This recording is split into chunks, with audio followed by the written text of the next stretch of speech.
Is academia good for the soul? My guess is you all know the answer is? Yes. No. But do you know why? We know the drill.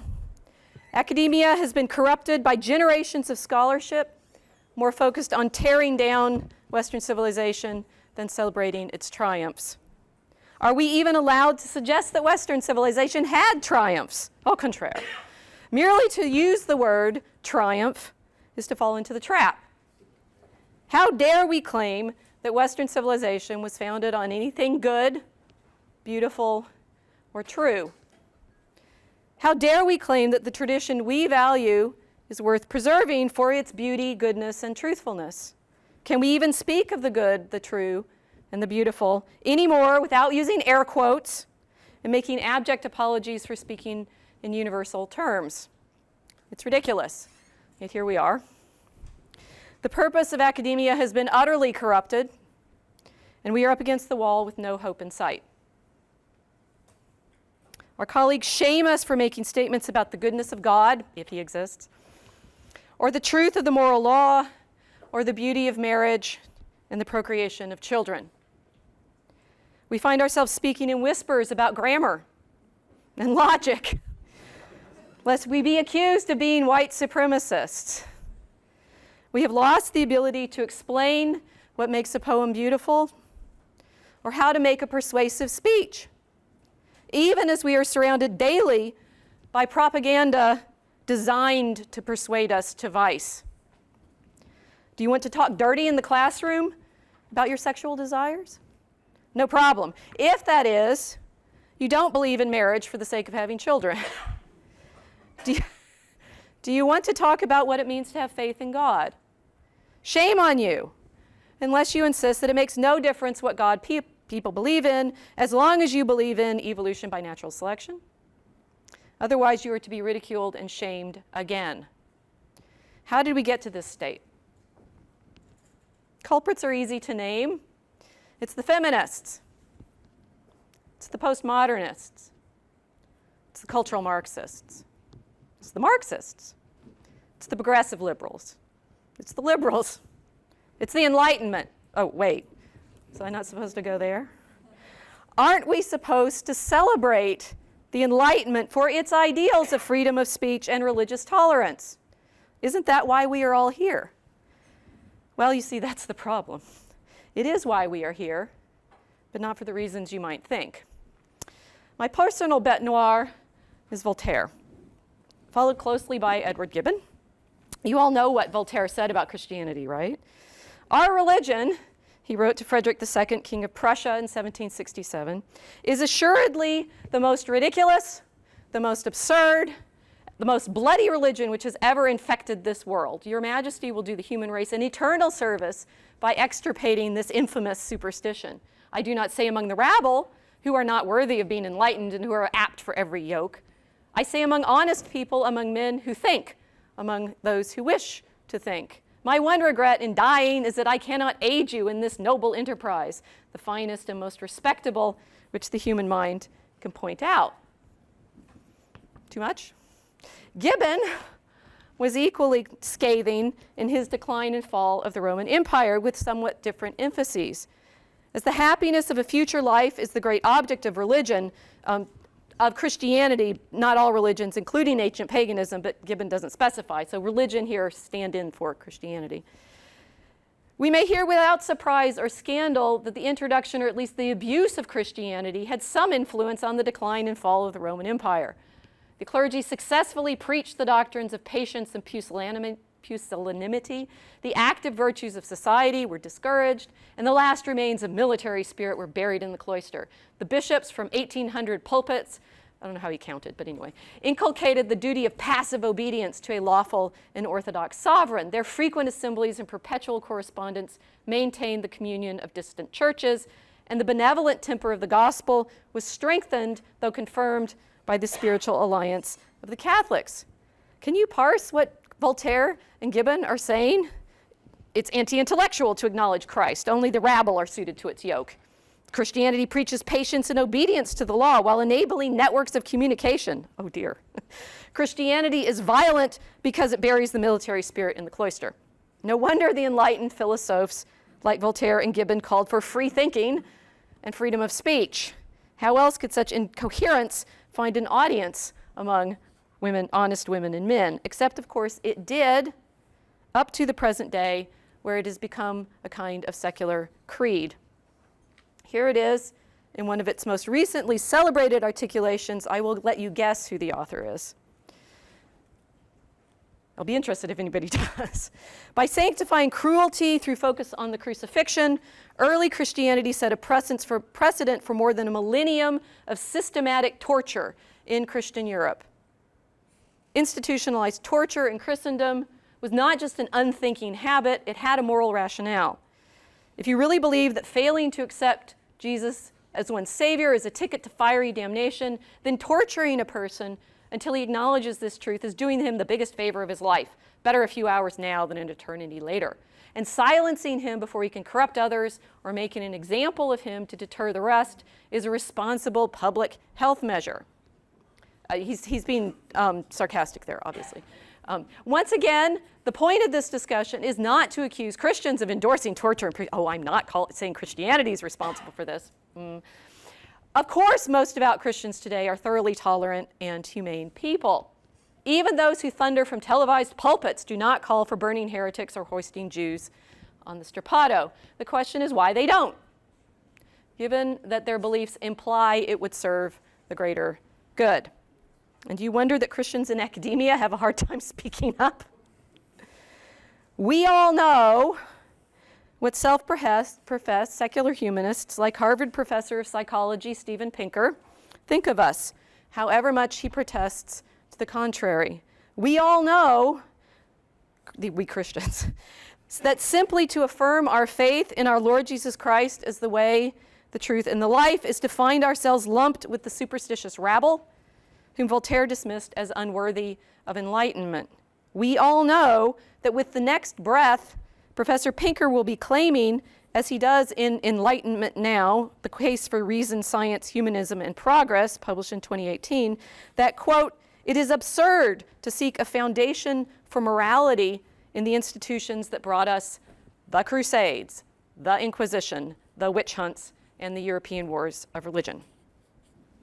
Professor Pinker is here speaking of both the church and the post-Westphalian European nation-states, the latter which he rightly points out were not technically medieval, but you get the drift. Enlightenment means closing the door on the Dark Ages with its, quote, starvation, plagues, superstitions, maternal and infant mortality, marauding night warlords, sadistic torture, execution, slavery, witch hunts, and genocidal crusades, conquests, and wars of religion. See Pinker's Better Angels of Our Nature, chapters 3 through 5. That's his summary of what happened in the Dark Ages. Rather, Professor Pinker insists, we should look to, quote, simple, transparent principles that everyone can understand and agree on. Specifically, his words, the ideal of human flourishing. Quote, a viable moral philosophy for a cosmopolitan world cannot be constructed from layers of intricate argumentation or rest on deep metaphysical or religious convictions. History confirms that when diverse cultures have to find common ground, they converge towards humanism, end quote. That is, secular, materialist, atheist humanism, devoid of romantic heroism, not to mention any idea of virtue other than a morality evolved through natural selection. One wonders where Professor Pinker's own academic discipline fits in this secularly grounded morality, given that it was psychologists who were at the forefront of the sexual revolution's celebration of sex as an expression of individual pleasure, unmoored from its biological entailments, i.e. children. To be sure, some psychologists are now beginning to regret this unmooring. Witness the current debates over transgenderism, the ultimate expression of the dissociation of sex from biology. But colleagues like Professor Pinker do not seem to see it as a problem. We in the post-Enlightenment West are more tolerant, more accepting of difference, more open to cultural diversity than any culture ever in the history of humanity. I agree with him there. While at the same time less tolerant of racism, sexism, homophobia, and all other forms of divisiveness, or so Professor Pinker claims. And again, I agree with him on that. We are more tolerant. And how have we achieved this openness, according to Professor Pinker?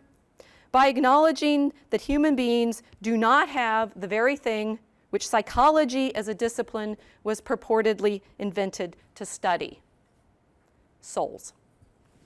In Professor Pinker's words, contrary to various misunderstandings, the hard problem of consciousness does not consist in weird physical or paranormal phenomena such as clairvoyance, telepathy, time travel, augury, or action at a distance. It does not call for exotic quantum physics, kitschy energy vibrations, or other new age flim-flam.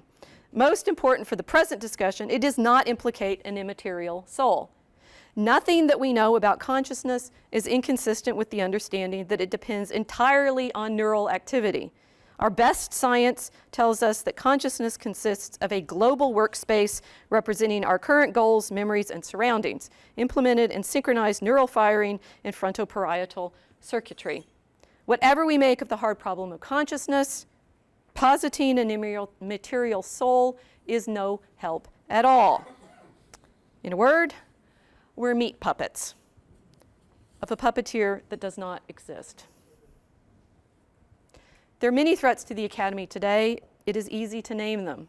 Student mobs shouting down professors who try to talk about the long-term social and economic effects of labor mobility, and intelligence-based meritocracy.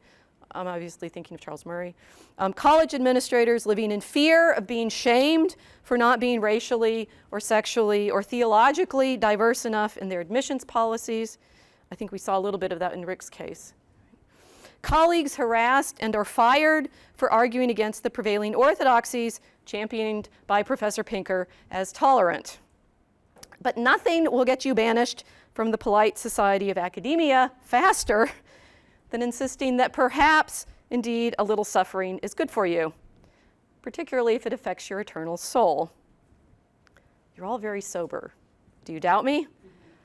Let's try a little test. The Inquisition. You know where I'm going with this. For starters, it had no jurisdiction over Jews. Zero, nada, zilch. What it had was jurisdiction over people who had been baptized as Christians, but whom, for reasons not entirely unrelated to their actual behavior, that was the problem, were suspected of not, in fact, believing in Jesus Christ as Lord. This unbelief could take a variety of forms, but fundamentally it was a rejection of faith in salvation through the incarnation of the Creator of heaven and earth in the person of Jesus of Nazareth. More to the point, it was a rejection of the belief that salvation had been accomplished by God out of love for his creation, as instantiated through the sacraments of the church. What kinds of things tended to make the inquisitors suspicious? In Spain, where the Inquisition was established in 1478 as a function of the state, that's Isabel and Ferdinand and Torquemada and the conversos pleading before the king and queen. In Spain, the Inquisition was established as a function of the state. In fact, it's a state office, which is a little bit of a problem. Typically, in efforts to overthrow the government, which is what Ferdinand and Isabella were worried about. But even then, as an instrument of state, it was better to come before the Inquisition than be handed over to the secular authorities. Inquisitors, cared about souls, whereas all the state cared about was keeping the peace. Nor were the inquisitors more likely to resort to torture than the state, quite the reverse. Some statistics may help put things in perspective. The first auto de fe in Toledo took place in February 1486, when 750 men and women from 7 parishes were led through the streets and sentenced to various penances. In August, 27 conversos were burned at the stake.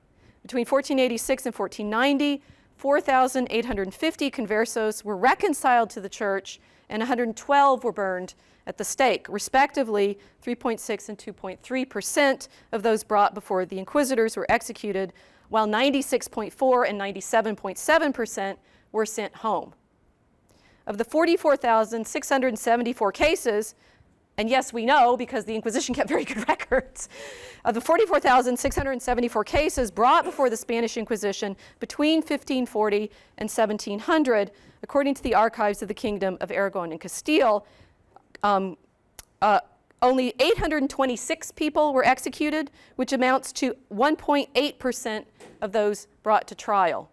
All told then, during the entire period, this is Rodney Stark's numbers, between 1480 through 1700, only about 10 deaths per year were meted out by the Inquisition all across Spain, about 4,000 in all. In comparison, between 1530 and 1630, in about 100 years, the English, who are the source of a lot of what we think about the Inquisition, the English averaged 750 hangings a year, many of them for minor thefts, some 75,000 or so. You were better off coming before the Spanish Inquisition. As for torture, the inquisitors, being themselves skeptical of its utility, kept careful records of the cases in which torture was used. Based on these data, Thomas Madden has estimated that the inquisitors resorted to torture in only about 2% of all of the cases that came before them. Moreover, and this is still Stark quoting Thomas Madden, but I'll get to Madden. Moreover, it's widely agreed that prisons operated by the Inquisition were by far the most comfortable and humane in Europe. Instances have been reported of criminals in Spain purposefully blaspheming so as to be transferred to the Inquisition's prisons. In Madden's words, and I do recommend, Thomas Madden is one of our great Catholic scholars. He works on the Crusades, but has also written a number of pieces on the Inquisition. In Madden's words, quote, "The simple fact is that the medieval Inquisition saved uncounted thousands of innocent and even not so innocent people who would otherwise have been roasted by secular lords or mob rule." That's from Crisis Magazine. Nor was it a death sentence to be accused of witchcraft when the Inquisition was enforced. Again, Madden. When the first accusations of witchcraft surfaced in northern Spain, the Inquisition sent people to investigate. That's the point. Inquisitio means to go investigate, right? These trained legal scholars found no believable evidence for witches' sabbaths, black magic, or baby roasting. It was also noted that those confessing to witchcraft had a curious inability to fly through keyholes. You could keep them in prison, right? For this record, the Roman Inquisition also kept the witch craze from infecting Italy. In comparison, in places where the Inquisition was not enforced, you got the trials and the witch craze, right? So they were Protestants. The Monty Python skit, in which the inquisitors threatened the inquisitee with pillows and comfy chairs, is arguably closer to the truth than the fevered fantasies of Edgar Allan Poe in his Pit and the Pendulum. Have I made you uncomfortable yet? You take my point, I hope. It is entirely permissible for Professor Pinker to argue against complaints about political correctness as the dismissible opinions, as he does, of, quote, older and less educated people, mainly white men. The sooner, he says, these aging bigots die off, the better. His word, aging bigots, particularly those who voted for President Trump. In Pinker's words, quote, Trump's success, like that of right-wing populists in other Western countries, is better understood as the mobilization of an aggrieved and shrinking demographic in a polarized political landscape than as the sudden reversal of a century-long movement toward equal rights, end quote. But beware if you argue in favor of the church's concern for people's eternal souls. You are spouting hate speech. You bigot, you and your sky fairy, who wants nothing. I know that's the approved internet term for God, sky fairy. Trust me. You and your sky fairy, who wants nothing more than to see people burn in his imaginary hell. Again, in Professor Pinker's words. Just so you, this is in Better Angels of Our Nature and Enlightenment Now, right? This is from Better Angels. The God of the Old Testament murdered innocents by the millions, commanded the Israelites to commit mass rape and genocide, and prescribed the death penalty for blasphemy, idolatry, homosexuality, adultery, talking back to parents, and working on the Sabbath, while finding nothing particularly wrong with slavery, rape, torture, mutilation, and genocide. All this was par for the course for Bronze and Iron Age civilizations. Today, of course, enlightened believers cherry-pick the human injunctions while allegorizing spin doctoring, or ignoring the vicious ones, and that's just the point. They read the Bible through the lens of Enlightenment humanism. Pace Professor Pinker and his enlightened forebears, but I think we've missed an important step here. If I remember my Bible studies correctly, it wasn't the enlightened secular humanists who insisted that it was wrong to stone a woman to death for adultery, or to punish people for feeding themselves on the Sabbath, or to take up the sword lest you die by it. I hope you got those those references. It is true, as Professor Pinker points out, that early and medieval Christians took the crucifixion as the center of their devotions, but in his vast ignorance of the Christian tradition, he seems to have missed why they did so, particularly during the Dark Ages. If you're curious, I wrote a book about it. It has to do with their emphasis on compassion for Christ and the recognition of themselves as sinners. Professor Pinker and his fellow secular humanists are being likewise disingenuous if they insist that our modern sense of morality is simply an evolved development of civilization. The more civilized we get, the argument goes, the more compassion we show for the poor and the sick, the imprisoned and the outcast, not to mention women and children, in contrast to the God of the Old Testament, who tested Abraham by commanding him to sacrifice his own son. Again, there's a missing step, which I hope is obvious by now. Our Lord Jesus Christ did not tell his disciples that they would be judged for eating lobsters or having tattoos or mixing fiber in their clothes. He told them they would be judged for not recognizing him in their fellow human beings. For I was hungry, and you gave me not to eat. I was thirsty, and you gave me not to drink. I was a stranger, and you took me not in. Naked, and you covered me not. Sick and in prison, and you did not visit me. Amen, I say to you, as long as you did it not to one of these least, neither did you do it to me. The elephant in the room when we talk about the threat to Western civilization isn't whiteness. It's Christianity, for which whiteness has been deployed as a proxy, including against human beings of races other than white. You know how little people talk about black Christianity in America?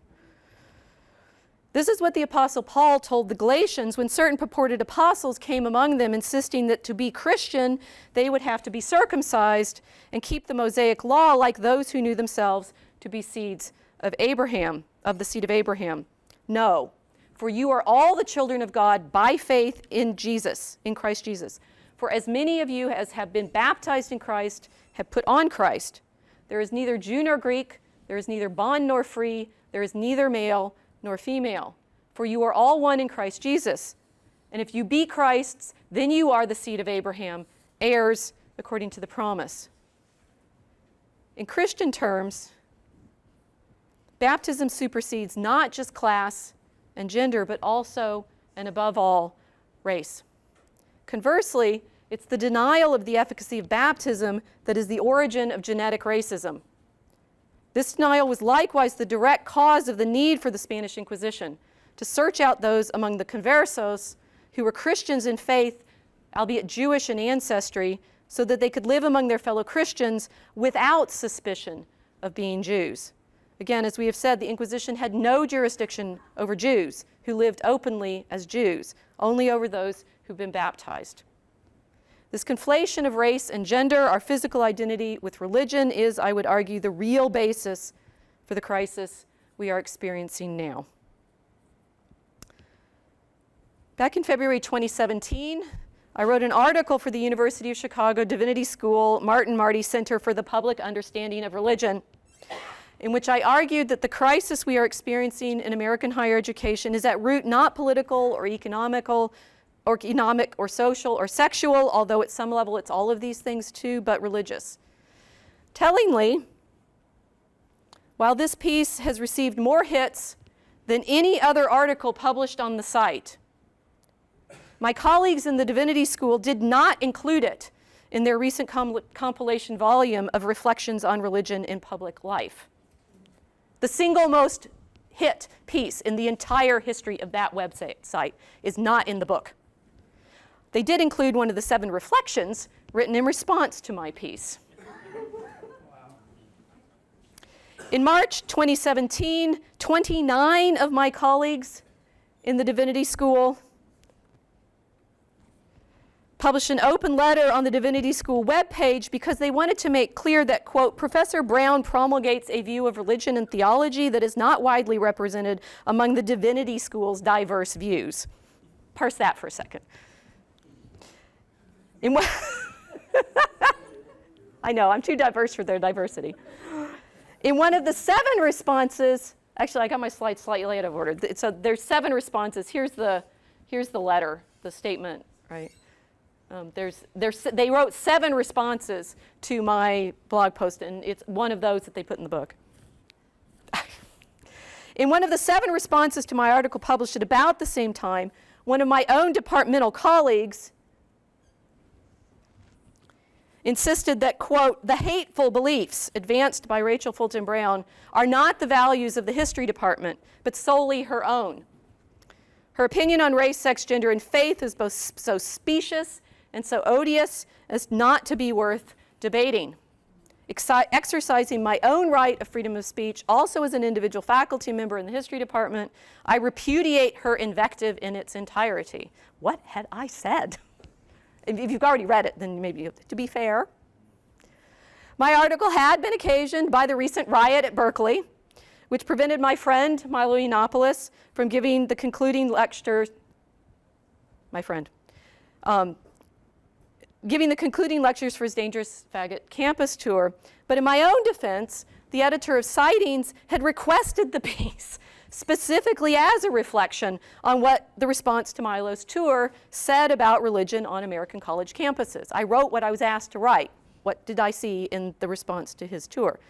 The editor knew that I'd been writing about Milo on my personal blog, Fencing Bear at Prayer, specifically the religious imagery that I saw Milo using in his performances, what Professor Jordan Peterson, whom I think you all know, latterly referred to Milo's trickster persona, but which I had argued might be best understood in Christian terms as a holy fool.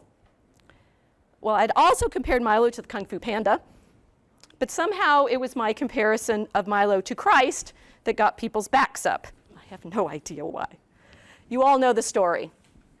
And this is from that blog post, but I'd like to share. This was my reflection back in the autumn, long before the Berkeley riot, of what I saw going on in Milo's tour.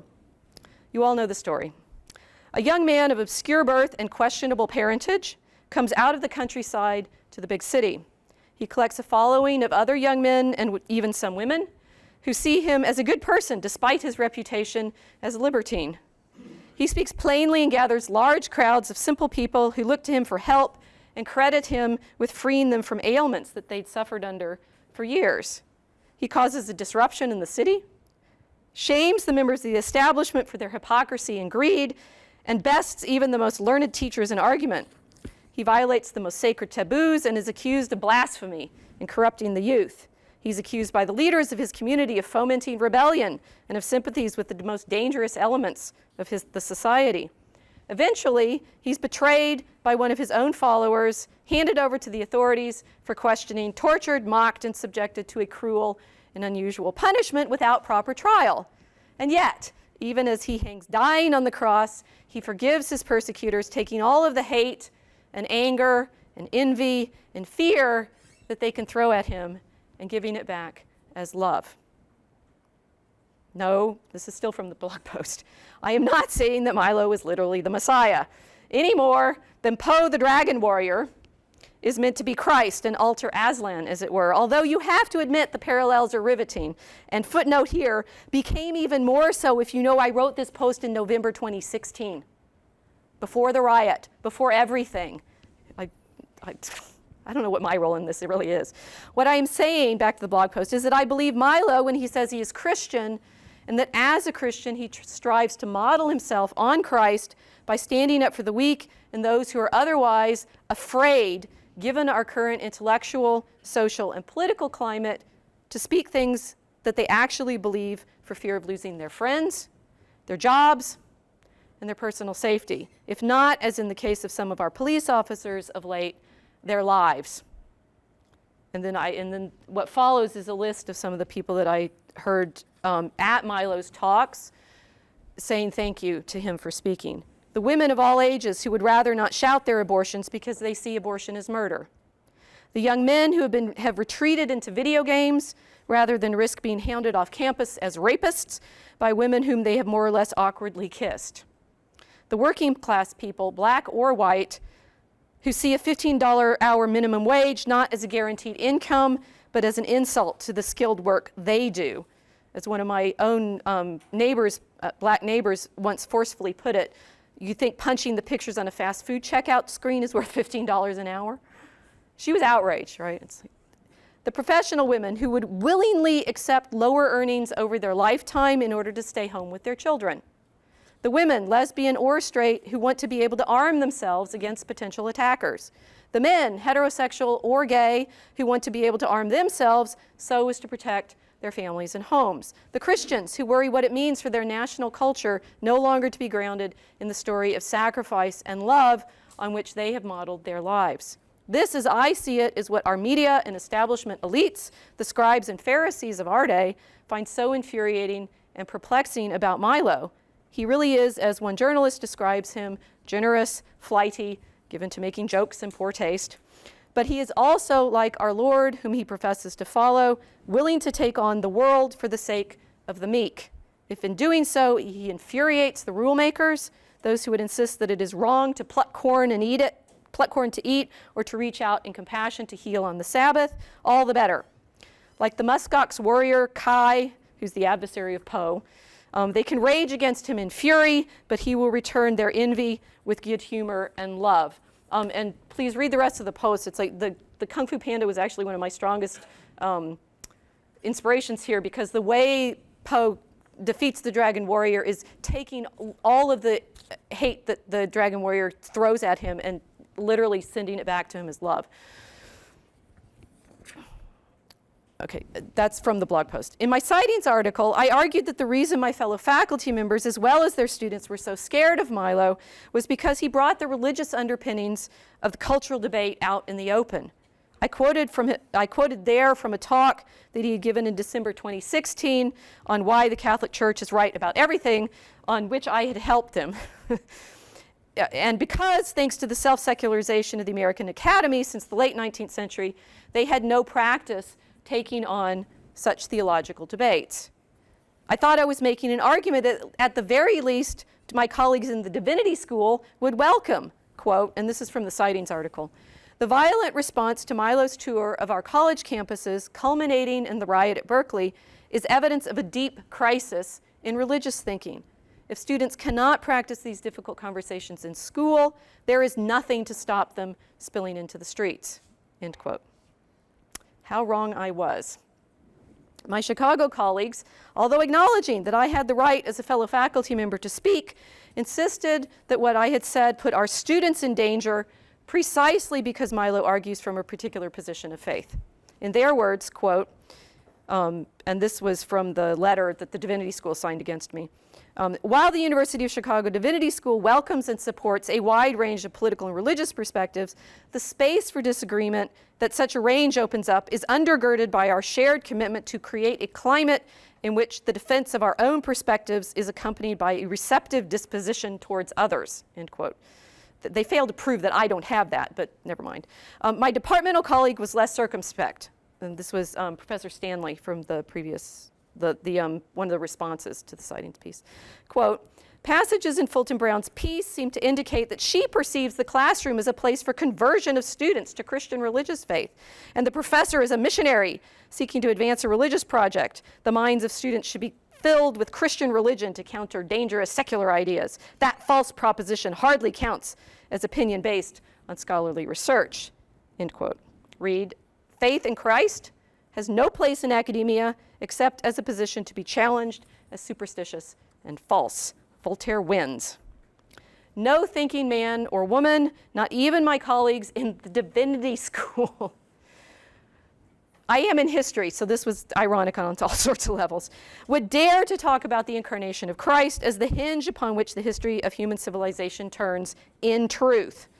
In other words, as I suggested in my Sightings article, there is an orthodoxy to which elite academics are expected to adhere.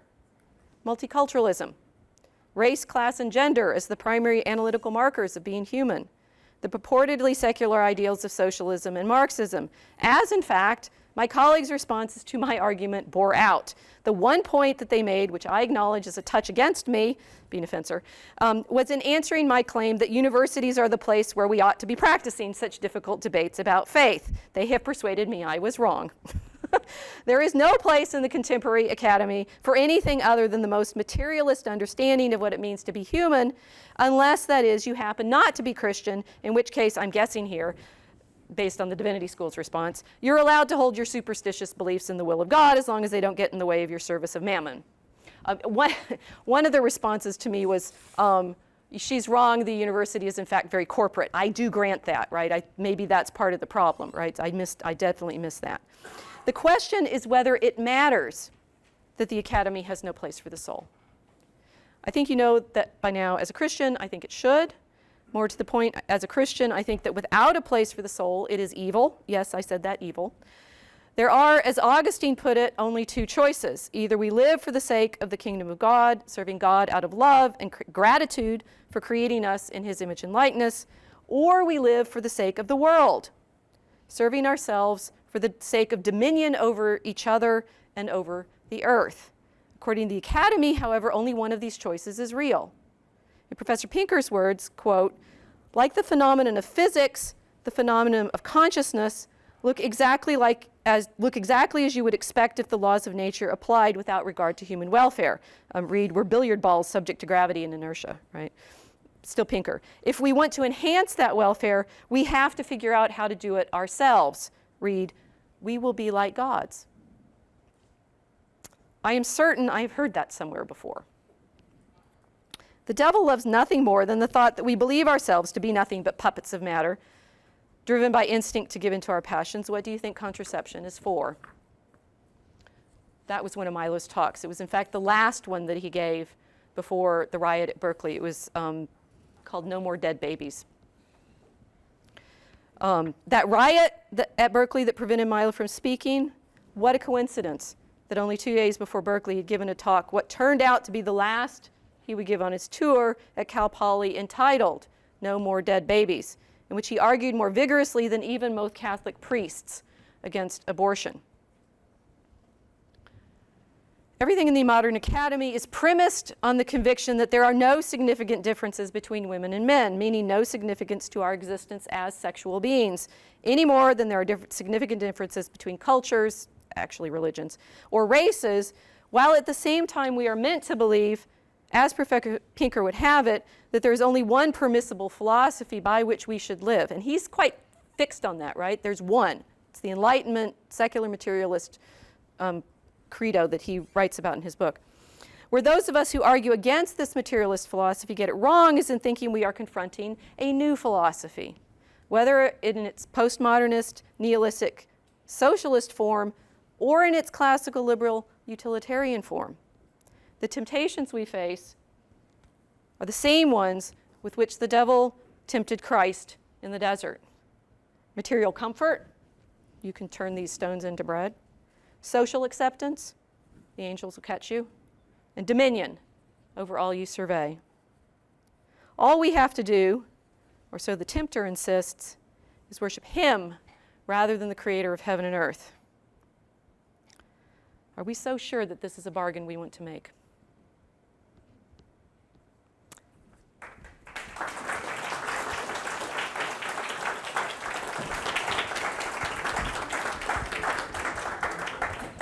Questions for Rachel?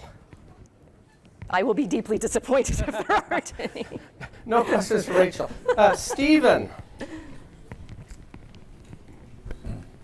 A very interesting, provocative talk. Thank you. It's particularly interesting because, as you know, Steven Pinker is not loved by the authoritarian left either in university. I know. Yes, exactly. And so, and I'm also struck by I'm no expert in Enlightenment, but the idea of the spiritual and scientific magisteria.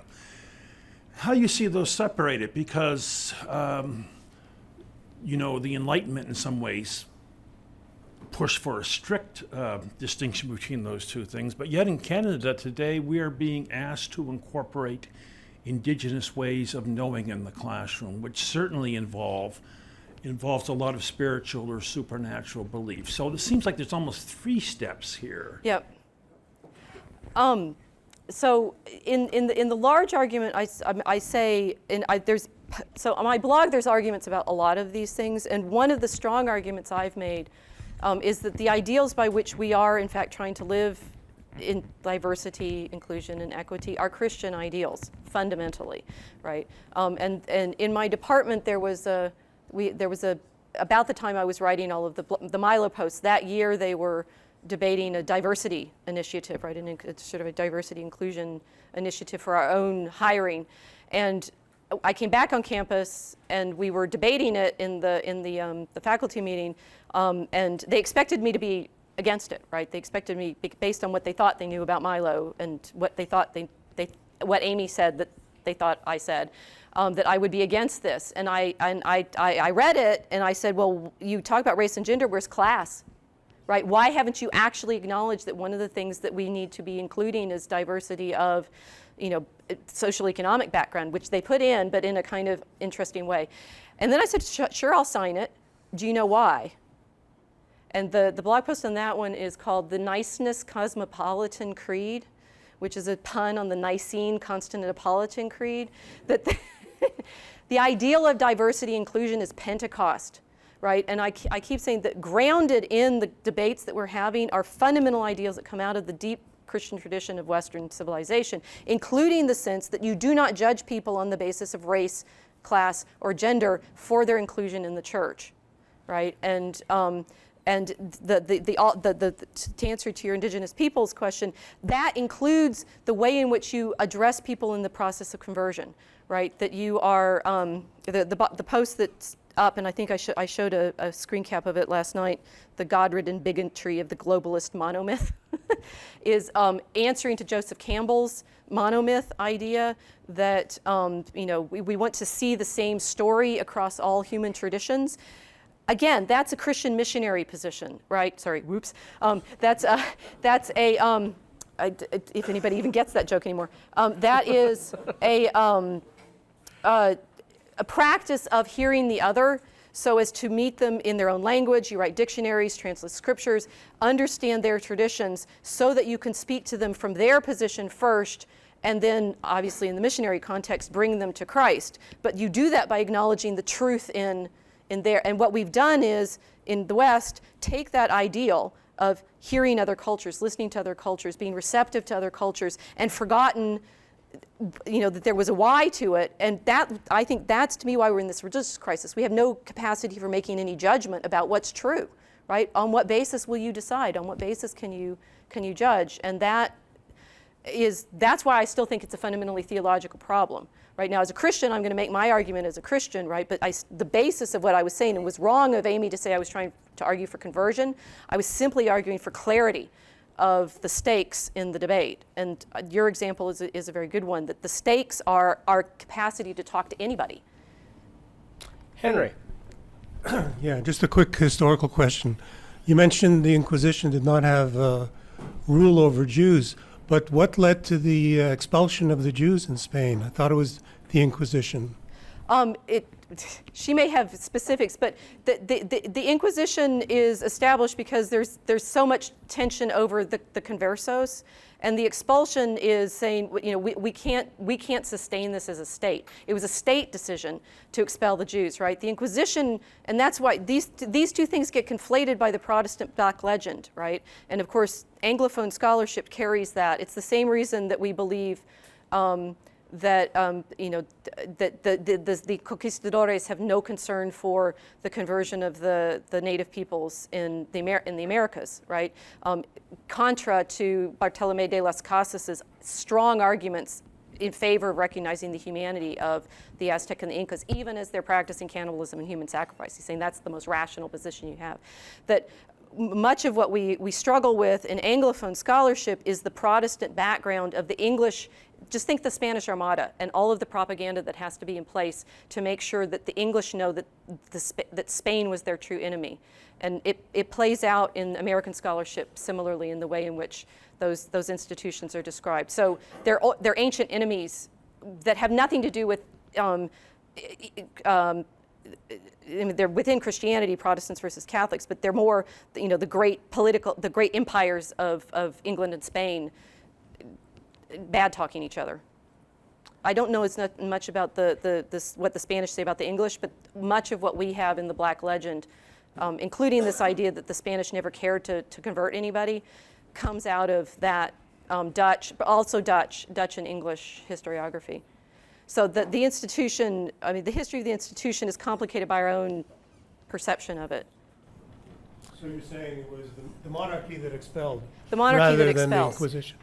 That you were always better off in the Middle Ages being under the church jurisdiction than under the state, because it was the state that did things like expel you. But contrary, it's like the Jews in England, for example, are brought there under the protection of the Norman kings and then expelled by the kings, right? It's the deals that you make with the state are dangerous.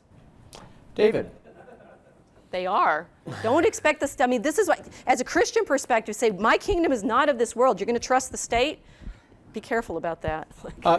So William, and then David, and then Carmen. Okay, just a point about the conversos, and then a broader comment. I think we could, consult historians. I speak on the authority of our son, who's a historian of the Inquisition. The conversos were not, by and large, voluntary converts. They were faced with a choice of hitting the road or, or converting. Ones who hit the road to Portugal remained Jewish until the Inquisition reached Portugal, and the emergence of a vibrant Jewish community in Amsterdam was a result of the safety of Amsterdam after the defeat of the Spanish. But that's not really what your talk is about. I just want to express... It was the example of the hard thing, right? Well, I actually want to express the sense of irony that, of all places, the University of Chicago's condemnation, if you will, of your expression wasn't based on ideas. It wasn't an argument, at least as far as you've disclosed it. It was a moral repudiation, but it was not articulate. It was just, you're wrong and you're bad. Certainly that's what Amy said. And I would hope for, more articulate. Steven Pinker is at least reasonably articulate. You may agree with him, may disagree with him, but I was surprised by both within the Divinity School and within history, although my secondhand knowledge of history departments is that they're not particularly diverse in their opinion swath either. So that was what was surprising to me from your talk. So if you look at there's that packet for Rachel Fulton Brown, right, and there's 7 responses. And the response that my colleagues decided to publish in the compilation volume was in fact the only one that had a true substantive response, and it was by one of the graduate students, so that's good. I did a response to the packet. I sat on it for about 2 weeks, and then wrote a lengthy, like 5,000 word answer to the kinds of arguments they'd made. It's called 7 with 1 blow, if you want to look up the post. And what I did was I played it as a fencing bout, because there are 5 touches, and I gave 1 touch against me with the corporate level of the academy. I recognize that. But otherwise, it was just like, these are not really attacks, right? They're not actually dealing with the argument that I made. They're deflections, or they're pretense, or they're this, that, and the other. And so I went through showing how what you say, I agreed. I was open with my position, arguing as a Christian, but my premise for the academy was, we need to practice these discussions, right? We need to practice having difficult discussions about clearly heated moral questions. And the other thing I told my colleagues when we were talking about our diversity statement was, they're from their perspective talking about, race and gender studies and openness and diversity. They're saying, making a moral argument, and I'm like, you're right, and I'm happy you acknowledge it. I think we are too. It's good that we're actually acknowledging that the study of history is always inevitably moral. And what we have, but what they're doing is sort of saying our moral judgment on these events is fixed, and you're the bigot. And I'm saying, well, there's complexity here, and as good historians, we should be able to investigate that. I think an argument. William, let's move on. David. Thanks for your talk, Thank you. Rachel. So the one thing I want to just clarify, it seems that you're saying that it's okay to say Christianity did good things and be able to say that. And I don't think anyone would disagree when you're looking for empirical data. You say, here's the empirical data. But where it gets muddy for me is on the idea of moral questions and then answering the moral questions with non-empirical claims. Only because, so in a divinity school, use metaphysical answers. Yeah, absolutely. But in a history class, how do we use these non-empirical claims? Because my fear is this. I look at, in our university system, where we are now embracing indigenous knowledge. And indigenous knowledge often is non-empirical. And yet, at my university, for example, they are saying we need to incorporate it into every one of our classes. And my problem is, I've been doing my best to make sure that I'm delivering facts. So now I see a gray area. How do we talk about these issues outside of the divinity school, talking and then using non-empirical claims? I don't know how to make that happen. So maybe you could address that. What's your field?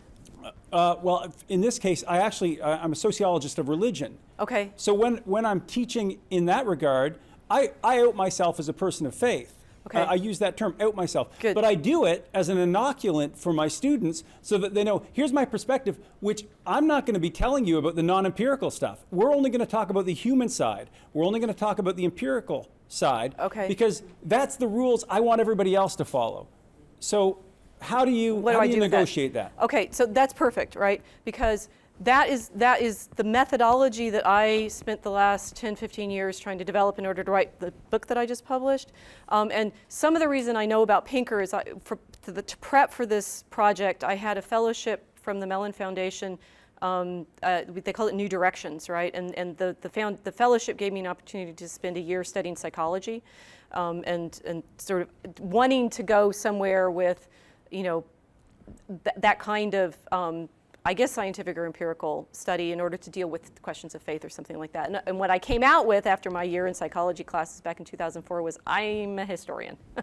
And I mean, some of the problems that Pinker keeps doing that. When I say psychology has no place for the soul, I mean it, right? I spent a year in psychology classes and there were no souls there, although psyche is apparently part of the name. Okay, so that wasn't going to work.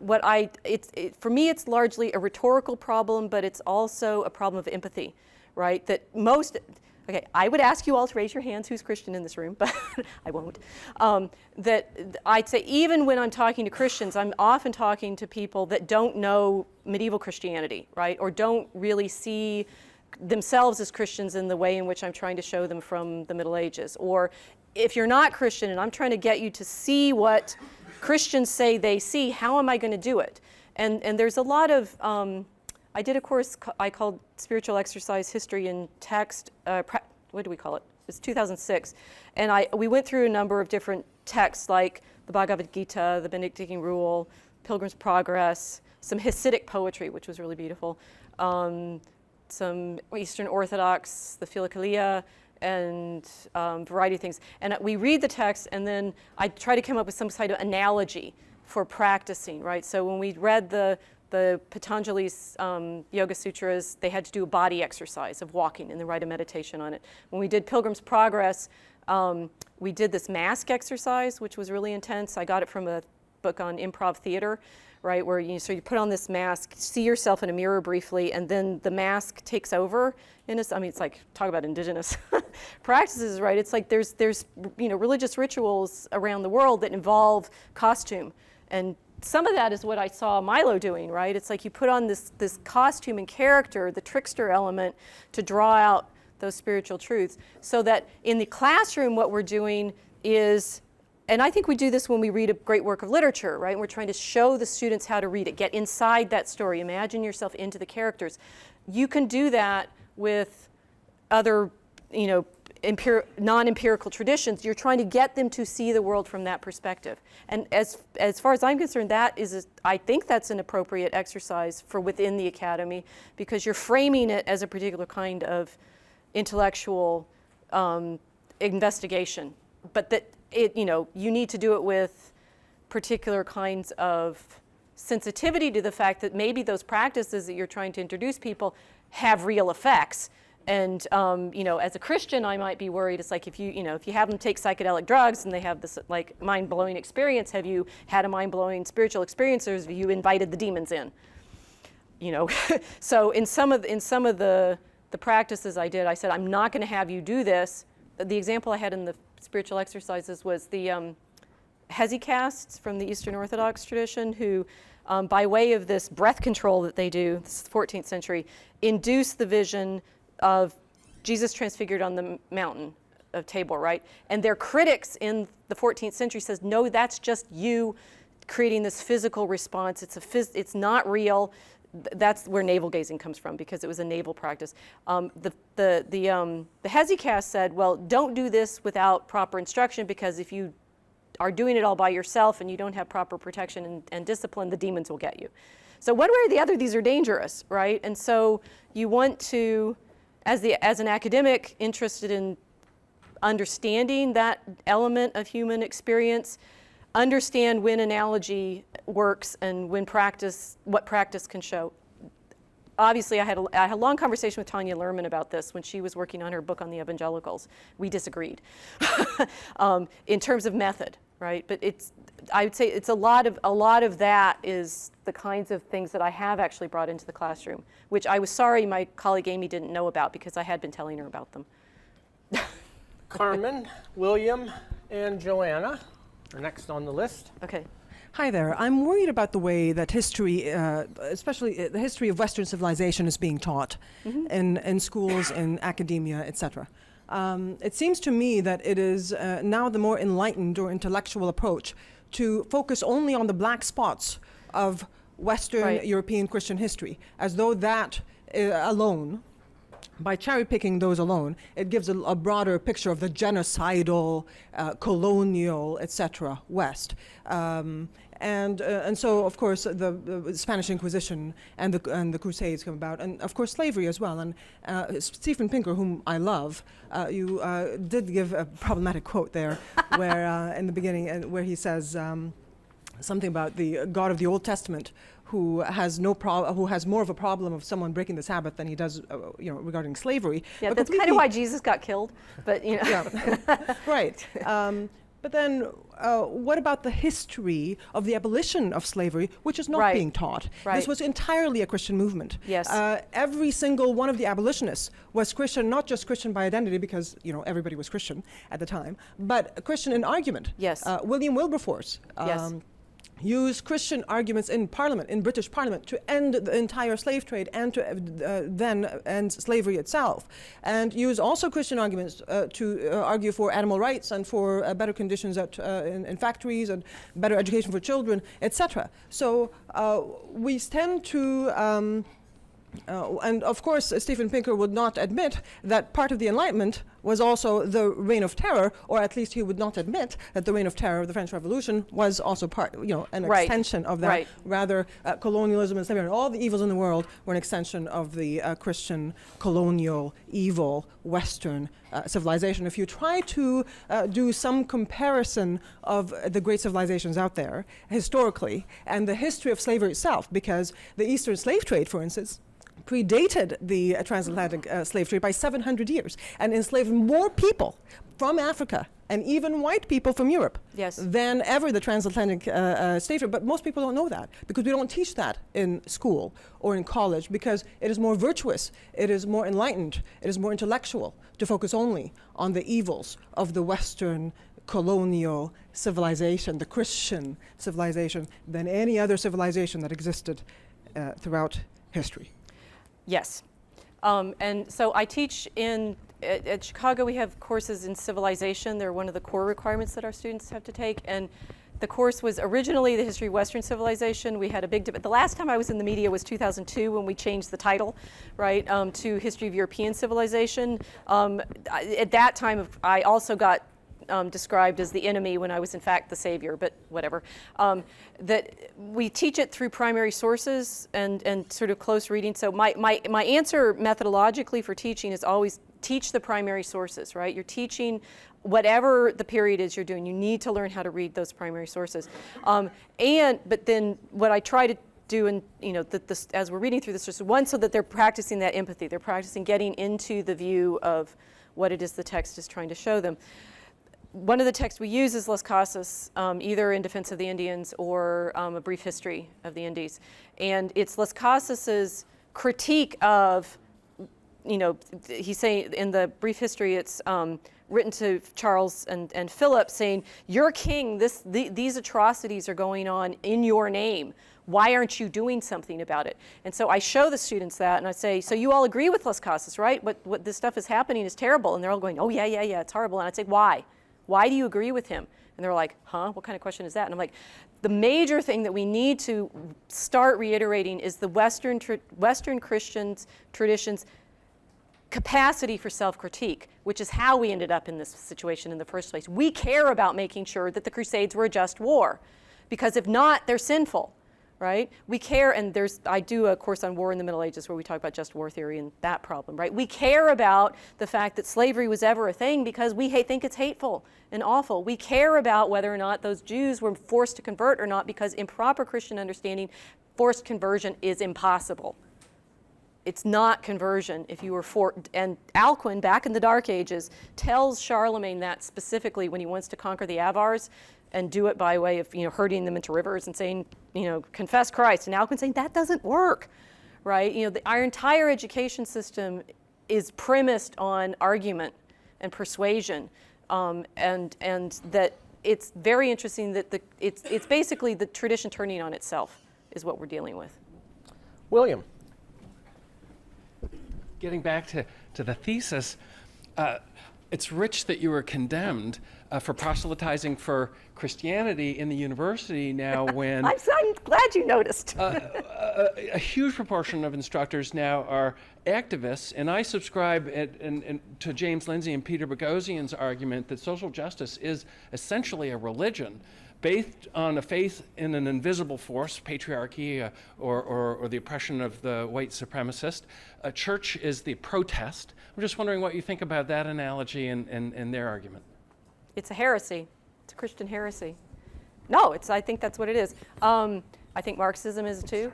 I did a post on the I can't remember what it's titled. It's something like the Trinity of the left, right? You said you're in sociology of religion. You know Christian Smith's book on the Sacred Project of American Sociology is, in fact, an even better account of what's going on in the religious element of a lot of the social justice arguments. There's a deep root of it, which is what Smith shows in sociology, which is, again, it's heretical because it's like part of the good, right? In Christian terms, you're only going to have parts of the good because there's no such thing as evil. It's just corruption of the good. And in sociology, the corruption that Smith shows is it's dedicated to the premise that the individual can only flourish if the society is perfected and fixed, right? And so he goes through all of the sociological publications, their journals, and some of their more recent publications showing all of them are making very strong, basically religious claims. And the reason I think our colleagues get so angry with us and upset with us is because we're standing in the way of people's self-realization. How dare you take away their possibility of salvation? It makes us evil. This is the opposite of what I'd say. We need to get inside their heads. They're not going to do it for us, but we need to get inside their heads and understand why they're so upset. And Smith does a brilliant job, I think, showing, in fact, and I use part of his argument at the bottom of the Niceness Cosmopolitan Creed, right? That's what the religious project is, and what we're trying to argue typically as conservatives is that kind of the metaphor I have now that a friend of mine gave me the other day was the differences between if you have difficulties in life, do you put on slippers or do you carpet the world, right? And as conservatives, you think put on slippers, right? Go out in the world. It's not going to conform to your. It's not going to be nice to you in the sense of everything being comfortable. The sociological project, which I think is at the base of a lot of the things that we're fighting in the academy, is you want the world carpeted, right? So nobody gets hurt. That's not going to work because the only way you can carpet the world is totalitarian. And getting people, that's what I was talking about last night, training you to find those slippers, right? So that you put your slippers on and you go out and you can be in the world, again, without being of it. Right? Because otherwise you're going to have a perfect world, and until it's perfect, you're going to be having to fight everybody that doesn't participate in that perfection. I like the slippers argument. Joanna. Thank you. I think we could have almost coordinated your question and my question, because I'm going to get onto something similar. As introduction, we have talked about academy being comfortable with dropping moral absolutes and becoming, in fact, also increasingly hostile to the use of logic and facts and arguing the proper practice of argument. And that's why, of course, Pinker is not so loved by many of our progressive colleagues. And yet, in all this, the Academy's practices are also very inconsistent with respect to what passes for moral absolutes, because it has been, for a while, prioritizing a very unbalanced view of human relationship with the environment and with environmentalism. And so it's on the surface based on scientific fact, and yet that fact is very much steeped in a narrative, right? So what do you think about this ongoing turning of a certain kind of environmentalism into a quasi-religious practice? And another heresy. Yeah. If you have anything else to add to that, that would be fantastic, but thank you for bringing that in. Again, I say heresy in a very technical sense, that they're splittings off from what I recognize as the true doctrine, and I hope I'm right about it. Otherwise, I'm a heretic. Everybody's everybody's orthodox to himself, which is always a little bit of the problem, right? That environmentalism, it makes sense in the Western tradition because caring for creation is, again, a Christian response, right? In the Middle Ages, it's St. Francis singing his canticle to all the creatures, and I'm so glad you asked that, because one of the big themes of my work on devotion to Mary, particularly in the 13th century, is showing the way in which she is described, because she's the place in which God becomes incarnate and present to his creation. She is described through all the creatures of creation, so you can do this great cascade of titles from heaven to earth to rivers to plants to flowers to throne to temple to ark, right? That she's both the natural world and the artifactual world. It's both the creation of God and the creatures that human beings making things in the image and likeness of a maker make as well. So art and nature as part of the thing that, within worship you respond in joy and gratitude to. As far as it's like, animal rights, the environmental movement, all of that comes out of that tradition of recognizing the great value of the world, right?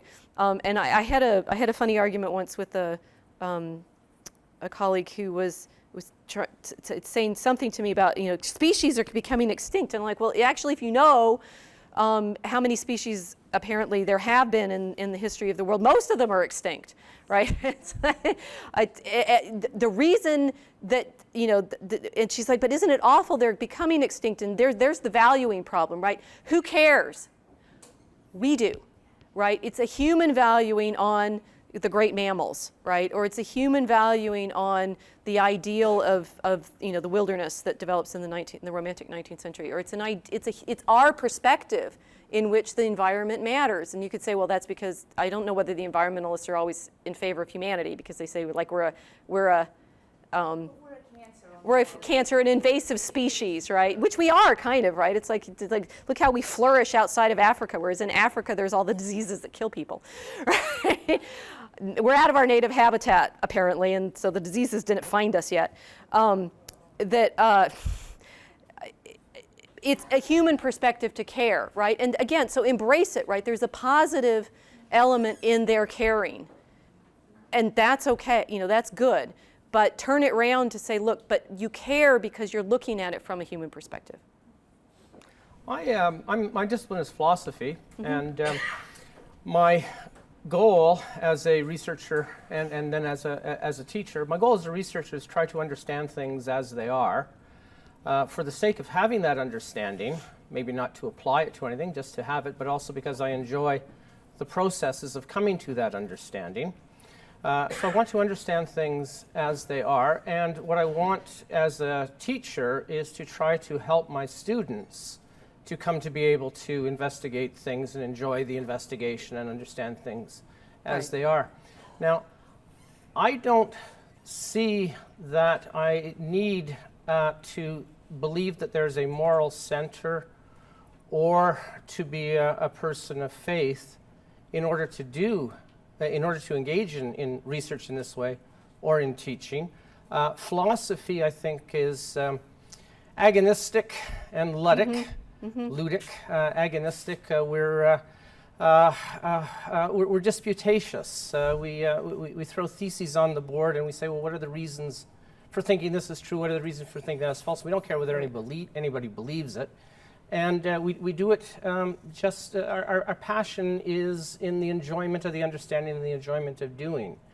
Now, is there, from your perspective then, something corrupt about it? Would there be something corrupt about a university that saw itself as a place where intellectuals get together to try to understand things as they are, enjoy the process of trying to understand things as they are, and try to impart the ability to understand things as they are to newcomers? No, I don't see anything problem with that.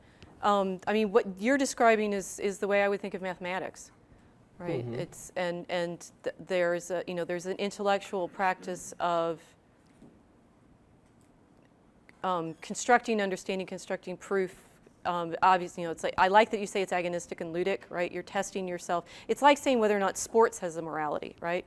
But I do think you behave morally in the lights of the agon that you engage in philosophically, right? You're not going to cheat in your proofs.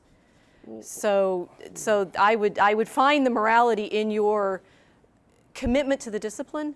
One of my projects as a philosopher is to dispense with the category of the moral. One of my projects as a Christian is to show you that you are operating within a moral framework. There we go. Yeah. Is there anyone who's not asked a question who wants to ask a question before we end? Phil. If somebody asked me what my religion was, I'd say I'm a born-again atheist. Okay. Or thank God I'm an atheist. But the point being that one can recognize in atheism a certain spiritual vacuum. But one of the most impressive books I read recently was by a secular Jew who became the professor of Jewish studies at Oxford by the name of Gezer Vermes. He's dead now, but he goes through the history of Christianity from the time of Jesus up to the time of the Council of Nicaea. Okay. And he basically comes to the conclusion that what evolved in the Council of Nicaea was nothing like what Jesus wanted to teach. And he argues for a new reformation in Christianity. I would say, looking at, for example, Sarah Sanders and some of the other accretions of Christianity that go on in the United States, that he's right. We have time for. Oh, sorry. I'm not sure I read my book. I mean, some of what I think is at stake in Christianity is the loss of devotion to Mary, and the sense that I think I would want to know what he thinks is missing in Christianity that isn't in the scriptures, and a lot of what modernists argue is missing is a complete rejection of the entire medieval tradition, which is a totally different exegetical practice. But that's a long argument. Rachel, I hope we're not tiring you out. Is it okay for one last question? Sure, one more. That's okay, fine. one last question or comment, and then we'll break. And those who are members of SAFS reconvene in about 10 minutes after we end for the business meeting.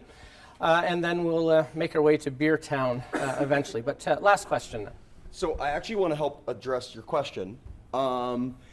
Because what you said was that the indigenous, like let's say medical science or whatever, isn't based in empirical data or facts. No, I didn't say the indigenous Okay, sorry. Okay. So it applies to Right. that as well. So what they would argue is we live in Canada under not just a multicultural society, but it's actually based in a theory of multiculturalism.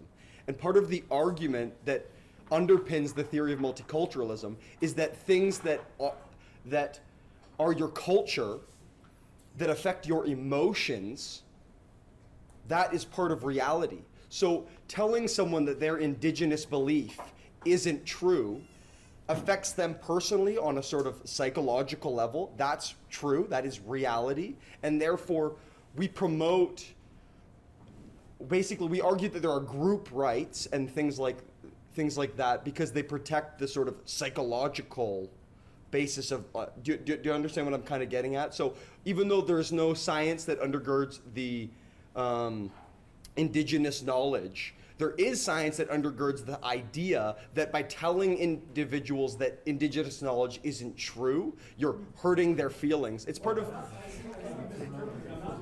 not saying whether something is true or not. Okay. Well, no, let's turn it over to Rachel. Yeah. Did I'm you want right. to address that point? There, I like that. There is a deep religious crisis in the academy, and this is evidence of it. I mean, that's what I was trying to say in the Sightings article, that this is the level at which we need to practice having the discussions. If you want more of my teaching, all of my syllabi are online, and one of the ones I'm teaching this religion and history course, which is a junior colloquium for our undergraduates writing BA essays in history. And the thing we're practicing right now is going through some of these universalizing myths like Campbell and Eliade. We're reading Northrop Frye for Monday. Yeah, and Stu Protero, God is Not One, and then one that's a fun one for me to finish with Jim Papandreou's book on from Star Trek to Superman, Christ imagery in all of the superhero stories. We need practice at this level of understanding the metaphysical and psychological stakes of exactly what you're describing. Thank you very much. Thank you.